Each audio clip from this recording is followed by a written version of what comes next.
Bible बताती है एक दिन शाऊल राजा अपनी सेवकाई में खत्म हो गया। जब उसका आज्ञा पालन खत्म हो गया, परमेश्वर उससे फेडअप हो गया। फेडअप का मतलब होता है परमेश्वर ने उस पर आशा छोड़ दी। परमेश्वर ने देखा ये बंदा मेरे खिलाफ काम करता है, और बाइबल बताती है उसने एक लड़के का अभिषेक किया जिसका नाम था दाऊद। आप जानते हो दाऊद का अभिषेक हुआ, दाऊद ने गोलियत को मारा, एक बड़े दानव को। उसने सिकलग में लड़ाइयां जीती, उसने ए नगर जीता, उसने हेब्रोन जीता, उसने पूरे इज़राइल पर जंगे कर करके फतेह पाई, उसने सब कुछ किया। पर आप जानते हो यही दाऊद जब अपने बेटे के डर से यरूशलेम छोड़ के भाग रहा था, तब भागते भागते उसे एक व्यक्ति मिलता है। उसने उसे कहा तू कुत्ता है। उससे दाऊद को पता है क्या कहा? You are a dead dog, तू एक मरा हुआ कुत्ता है। उसने, वो शाऊल के खानदान का था और वो उसे ऐसे से कह रहा था। योआब उसका सेनापति वहीं खड़ा था, वो दाऊद को कहता है तू बोल, मैं इसके सर को अलग करके आऊं धड़ से। दाऊद कहता है नहीं, रहने दे, प्रभु ने इसको अलाउ किया है मुझ पे चढ़ाई करने के लिए। कितना दाऊद यहां पर आत्मिक दिखता है कि वो क्षमा कर रहा था।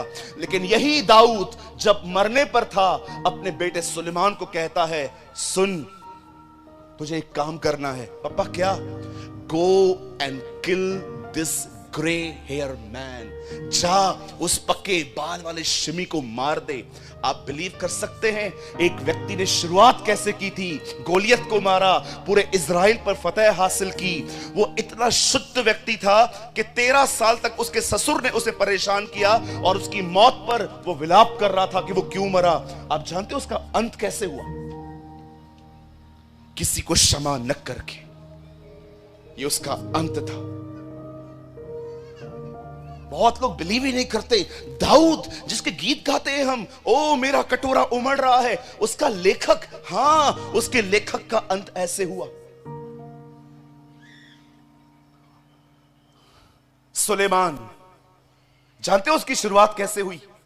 लड़का था वो, उससे प्रार्थना की प्रभु से। आप विश्वास करेंगे सुलेमान ने परमेश्वर से मुलाकात की थी। लिखा है प्रभु उसके सामने प्रकट हुआ और प्रभु ने उसको बोला बोल तुझे क्या चाहिए। वो कहता है प्रभु तेरी इतनी बड़ी प्रजा है, इनका न्याय करने के लिए, इन्हें समझने के लिए मुझे बुद्धि दे, मुझे समझ दे, अच्छा विवेक दे। परमेश्वर उससे कहता है मैं तुझे दूंगा, लेकिन जो तूने नहीं मांगा है ना, मैं तुझे वो भी दूंगा, मैं तुझे पैसे दूंगा, मैं तुझे महिमा दूंगा। आप सोचिए एक आदमी की शुरुआत क्या हुई। खुदा उससे मिला और वो लड़का इज़राइल को संभालता था। पर जानते हो इसी लड़के ने एक अन्य जाति स्त्री से शादी की। जैसे आज भी मसीह लोग अन्य जातियों में शादियां कर रहे हैं, वो मसीहों से नहीं किसी से भी शादी कर लेते हैं। और आपको पता है इस लड़के ने एक अन्य जाति लड़की से शादी की और उस लड़की ने उसे मूर्ति पूजा करवाई। और आप जानते हो दाऊद का बेटा लास्ट में मूर्ति पूजा करने लगा। क्या शुरुआत थी इन लोगों की। They killed the giants, उन्होंने दानवों को मार दिया। इस लड़के को देखो प्रभु से मिला था और अंत में आप जानते हो 1000 औरतें थी उसके पास, 300 बीवियां, 700 रखेलियां। अपने भोग विलास के लिए इतनी लड़कियां रखी उसने।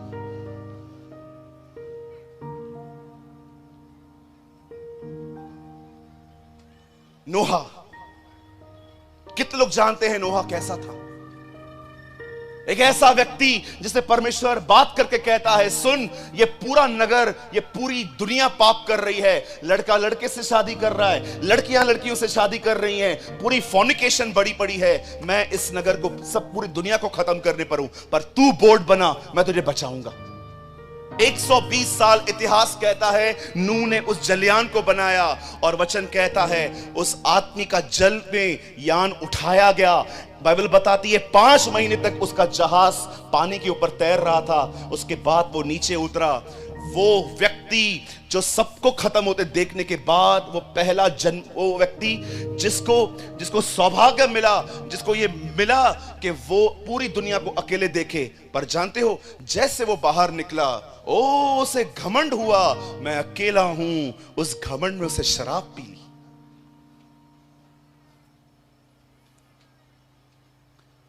शराब पीने के बाद बगैर कपड़ों के सो गया। उसके बड़े बेटे ने हर एक को बता दिया, लेकिन छोटे ने उसके तन को ढांका। आप बिलीव करेंगे, वचन कहता है उसने अंत के दिन में शराब पी।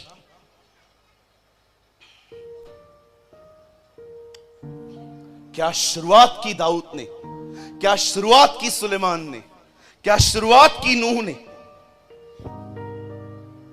कितने लोग गिदोन को जानते हैं?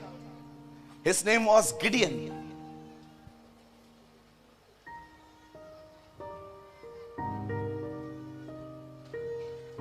उन दिनों में इज़राइल के लोग गुलामी में थे, फिलिस्तीनियों के वश में थे। परमेश्वर गिदोन पे प्रकट होता है और कहता है, हे गिदोन, हे शूरवीर सोरमा, उठ, तुझे लड़ना है। पहले के दिनों में वो विश्वास नहीं कर रहा था, पर उसके बाद बाइबल बताती है उसने विश्वास किया परमेश्वर पर, उसने इज़राइल पे फतह पाई, उसे जीत दिलाई। पर आप जानते हो उसका अंत कैसा हुआ? अंत के दिनों में वो खड़े होकर कहता है, हे इज़राइलियों, 40 साल तक मैंने तुम्हारी सेवा की, अब तुम्हें भी मेरे लिए कुछ करना है। अपना अपना सोना मुझे दो। भरी पड़ी है बाइबल ऐसे लोगों से जिनकी शुरुआत आत्मा में हुई, अंत शरीर में हुआ। और बताऊं, यहोशापात, वचन कहता है वो उपवास रख के प्रभु को ढूंढने वाला व्यक्ति था। अब पढ़ के देखिए, अंत में उसने भी मूर्ति पूजा की। आज मैं आपसे पूछना चाहता हूं, यहां पर जितने भी लोग बैठे हुए हैं, मुझे बताइए, जितना आप खुदा के पहले करीब थे, क्या आज आप उसके करीब हो उतना? कहीं ऐसा तो नहीं है आपके साथ भी वही हो रहा है जो उनके साथ हुआ?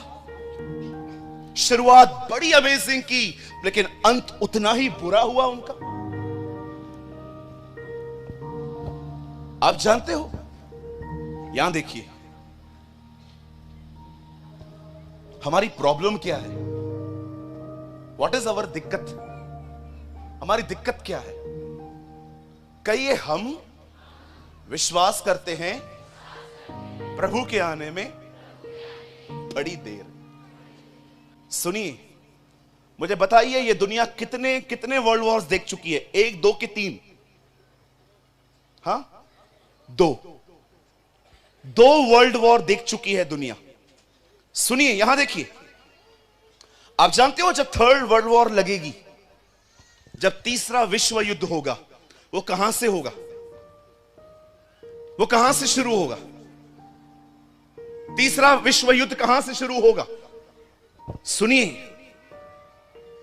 इन दिनों में एक रब्बी जो इज़राइल में रहता है, वो उसी प्लेस पे गया है जहां पर प्रभु का मंदिर बनेगा। उसने वहां पर जाके एक स्टेटमेंट भी कही है, आप गूगल करके देखिए, वो लिखा हुआ है वहां पर कि मंदिर तो हम यहीं बनाएंगे, इसी जगह पे जहां पर ऑलरेडी कुछ बना हुआ है।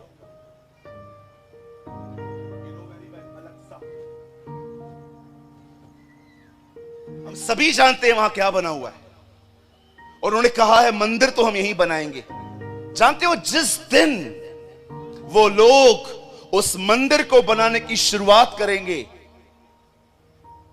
सारी कंट्रीज इज़राइल के खिलाफ हो जाएंगी, सब एकत्र हो जाएंगे इज़राइल को मारने के लिए। वहीं से 3rd वर्ल्ड वॉर स्टार्ट होगा, वहां से। इसलिए यीशु ने कहा, तुम यरूशलेम को अन्य जातियों से घिरा हुआ देखोगे। आप जानते हो प्रभु के आने में कितना कम समय बचा है? बाइबल बताती है, जिस विषय में तुम सोचते भी नहीं हो, उसी घड़ी वो आ जाएगा। क्या आप तैयार हो रहे हैं? कहीं ऐसा तो नहीं है कि आपकी शुरुआत बहुत अच्छी थी, 2 घंटे प्रार्थना करते थे, 1 घंटा प्रार्थना करते थे, बाइबल पढ़ते थे, लेकिन आज बाइबल सामने पड़ी रहती है और आप उसे उठाते नहीं हो।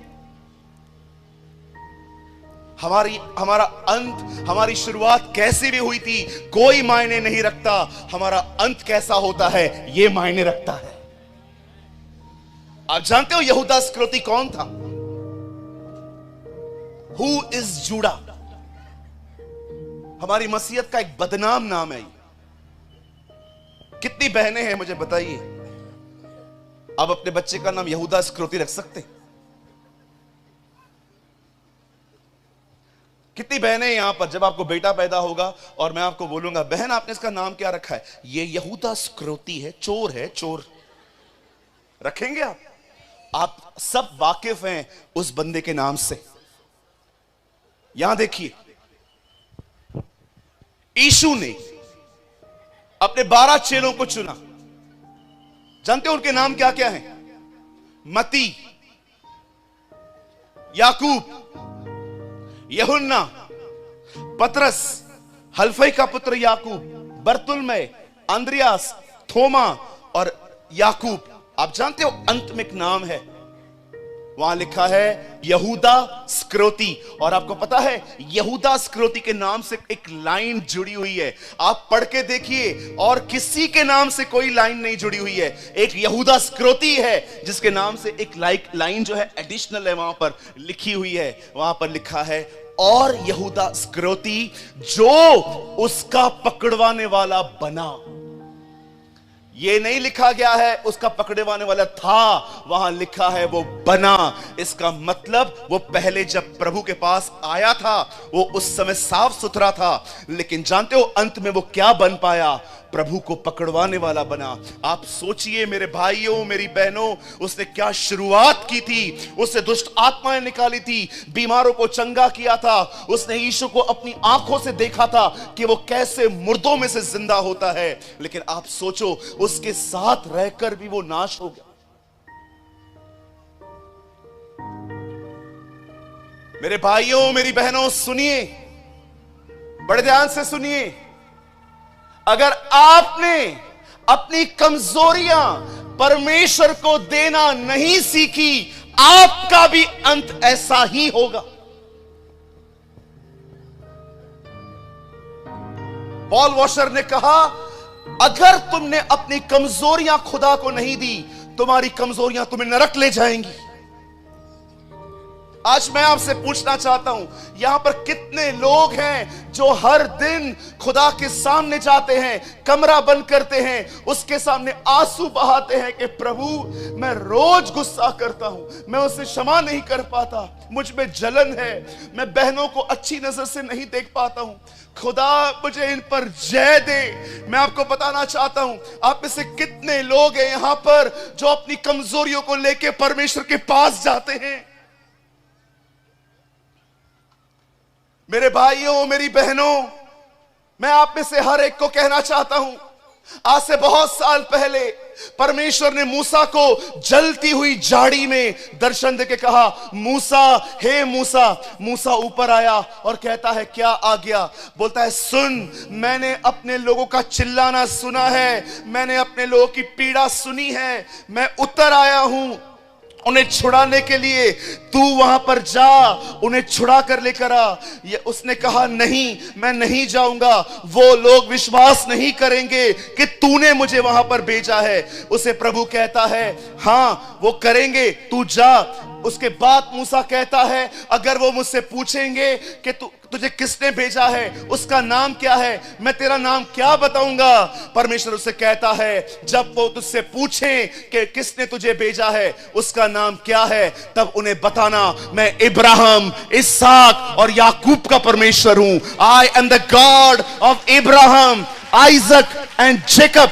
आप जानते हो उसके बाद बाइबल क्या बताती है? फिर भी मूसा नहीं मान रहा था, नहीं मैं उन लोगों को नहीं छुड़ाने जाऊंगा। क्यों? क्योंकि मुझे बोलना नहीं आता, मैं बद्दा हूं। वो कहता है मैं बोल नहीं पाता हूं। जानते हो उसके बाद प्रभु क्या कहता है? तू जा, मैं तेरे मुंह में होकर उनसे बात करूंगा, मैं तेरे मुंह के साथ रहूंगा। मुझे एक बात बताइए, यहां पर परमेश्वर क्यों कहता है उसे कि मैं तेरे मुंह के साथ रहूंगा, उसके साथ क्यों नहीं रहूंगा? आप पढ़ के देखिए, निर्गमन 4 अध्याय में लिखा है, परमेश्वर से कहता है मैं तेरे मुंह के साथ रहूंगा। ये सिर्फ मुंह के साथ प्रभु, मेरे पूरे शरीर के साथ नहीं, मैं तेरे मुंह के साथ रहूंगा। क्यों? क्योंकि मूसा ने कहा था मैं बात नहीं कर सकता, प्रभु ने उससे कहा मैं तेरी कमजोरी के साथ खड़ा रहूंगा। I will stand with your weakness। मैं आप में से हर एक को कहना चाहता हूं, मेरे भाइयों मेरी बहनों, हर दिन परमेश्वर के सामने जाइए, अपनी कमजोरियां स्वीकार करिए, उसे बताइए कि कैसे रोज रोज आप सेम पापों में गिरते हैं। मैं आपको कहना चाहता हूं, जो परमेश्वर मूसा के साथ खड़ा हुआ वो हमारे साथ भी हमारी कमजोरियों में खड़ा होगा। आपका अंत इस तरह नहीं होना चाहिए, आपका अंत पौलुस की तरह होना चाहिए, जिसने मरने से पहले अपने चेले तीमुथियुस को लिखा, मैंने अपनी दौड़ पूरी की है, मैंने अपने विश्वास की रखवाली की है, और मैं उस मुकुट को पाने के लिए जा रहा हूं जो परमेश्वर ने मेरे लिए रखा है। आपका अंत इस तरह नहीं होना चाहिए जैसे पुराने नियम के लोगों का हुआ। आपका अंत पौलुस की तरह होना चाहिए, जिसने अंत में कहा मैंने अपनी दौड़ पूरी की है, मैंने अपने विश्वास की रखवाली की है। और आप जानते हो किन लोगों का अंत महान होगा, महिमामय होगा? उन लोगों का जो हर दिन अपनी कमजोरियां खुदा के पास लेके जाते हैं।